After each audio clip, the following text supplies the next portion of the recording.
নমস্কার সবাইকে। আজ আমি আপনাদের একটি খুব সহজ পদ্ধতিতে মাটন কষা রেসিপিটা দেখাবো। চলুন দেখে নিই কী করে আমি রান্না করছি।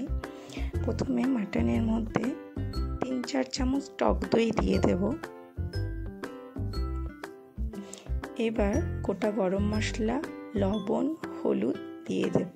কাঁচা লঙ্কা চিড়ে নিয়েছি, সেটাও দিয়ে দেব। এবার কিছুটা সর্ষের তেল দিয়ে দেব।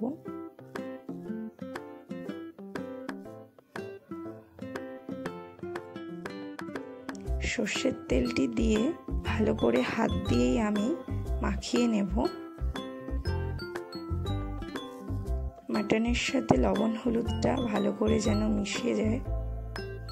এবার আমি কিছুটা মশলা বানিয়ে নেব। এখানে আমি গোটা জিরে নিয়েছি 2 চামচ, কয়েক কোয়া রসুন নিয়েছি আর 1 ইঞ্চির মতন আদা থেতো করে নিয়েছি। আমি সবগুলোকেই বেটে নেব। প্রথমে জিরেটাকে বেটে নেব।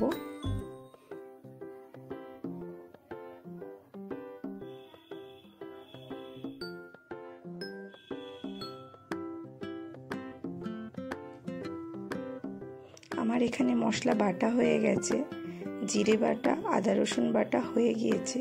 এগুলো আমি এখন মাটন যেটা আমরা ম্যারিনেশন করে রেখেছিলাম সেটার মধ্যে দিয়ে দেব।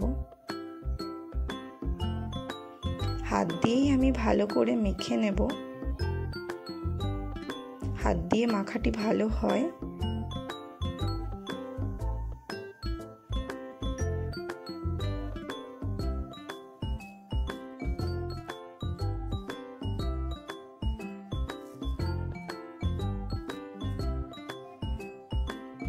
আমার মাটনটি ভালো করে মাখানো হয়ে গেছে।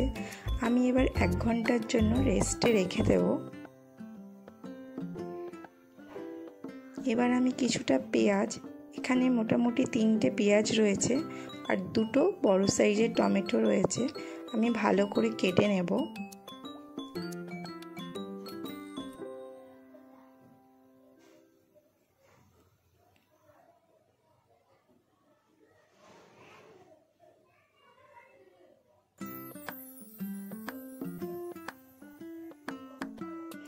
আমার টমেটো আর পেঁয়াজ কাটা হয়ে গিয়েছে। এবার একটি কড়াই বসিয়ে তাতে কিছুটা পরিমাণ তেল দিয়ে দেব। আমি এখানে সর্ষের তেল ব্যবহার করছি, আপনারা চাইলে যে কোনো তেল ব্যবহার করতে পারেন। ভালো করে নেড়ে চেড়ে নেব। তেলটি গরম হয়ে গিয়েছে। এবার আমি পেঁয়াজগুলো দিয়ে দেব।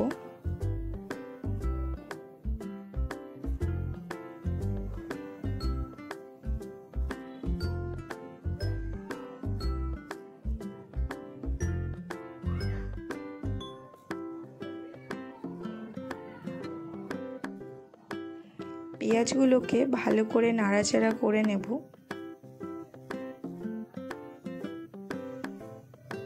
একটু লবণ দিয়ে দেব পেঁয়াজের মধ্যে, যেন পেঁয়াজটি তাড়াতাড়ি নরম হয়ে যায়।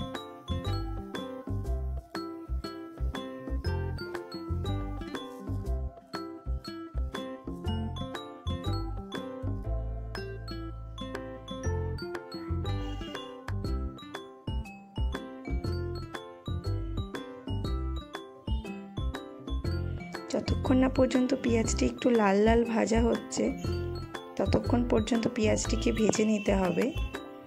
এবার পেঁয়াজ ভাজার মধ্যে টমেটোটা দিয়ে দেব। টমেটোটাকে একটু ঢাকা দিয়ে রাখবো যাতে টমেটোটি নরম হয়ে যায়।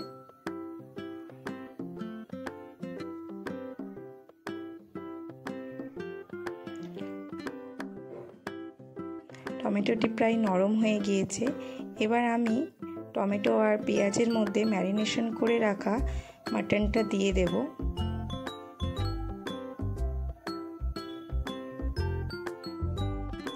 মাটন আর পেঁয়াজ টমেটোকে ভালো করে মিশিয়ে নেব। আমি এই সময় একটু ঢাকা দিয়ে দেব যাতে মাটনের থেকে একটু জল বেরিয়ে আসে। এই সময় আমি 2টো গোটা রসুন দিয়ে দেব। মাটন কষাতে গোটা রসুন খেতে খুব ভালো লাগে। আমি গ্যাসের ফ্লেমটা বাড়িয়ে দিয়ে মাটনটাকে অনবরত নাড়তে থাকবো যতক্ষণ না পর্যন্ত মাটন থেকে তেল বেরিয়ে আসছে।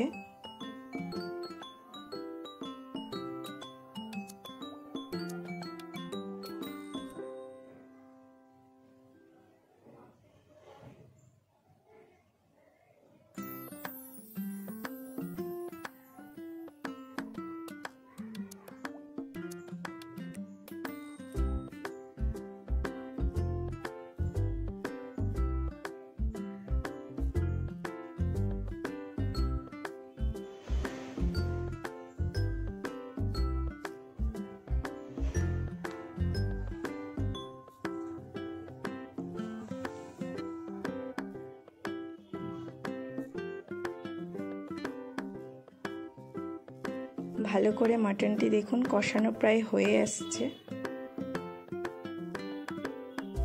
আর একটু কষানো হবে। এই সময় আপনি অনবরত নাড়তে থাকবেন, না হলে নিচ থেকে লেগে যাবে।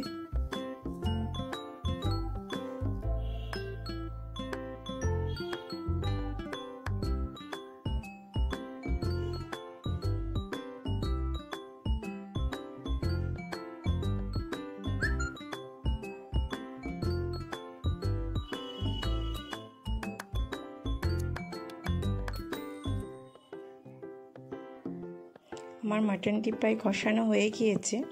আমি প্রেসার কুকারে দুটো সিটি দিয়ে নেব, তাই প্রেসার কুকারে প্রথমে আলুগুলো দিয়ে দিলাম।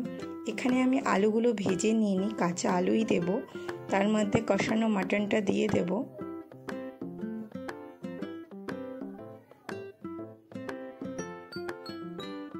একটু গরম জল দেব। মাটনে সবসময় চেষ্টা করবেন গরম জল দেওয়ার। গরম জল দিলে মাটনটি ভালো সেদ্ধ হবে।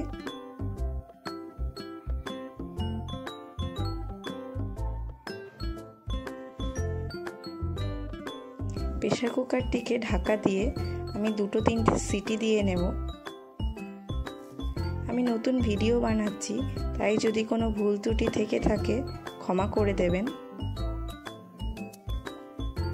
আমার মাটনটি সিটি হয়ে গেছে, কড়াইতে ঢেলে নিয়ে একটু ফুটিয়ে নেব ভালো করে।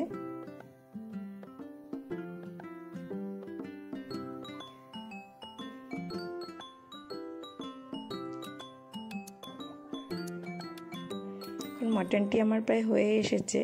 আমি এখন বাটা গরম মশলাটা দিয়ে দেব। গরম মশলাটি দিয়ে কিছুটা নেড়ে চেড়ে আমি মাটনটি একটি পাত্রে তুলে নেব। যদি আপনাদের ভিডিওটি ভালো লেগে থাকে অবশ্যই লাইক করবেন, সাবস্ক্রাইব করবেন, আমাকে এগিয়ে নিয়ে যেতে সাহায্য করবেন। নমস্কার, ভালো থাকবেন, সুস্থ থাকবেন।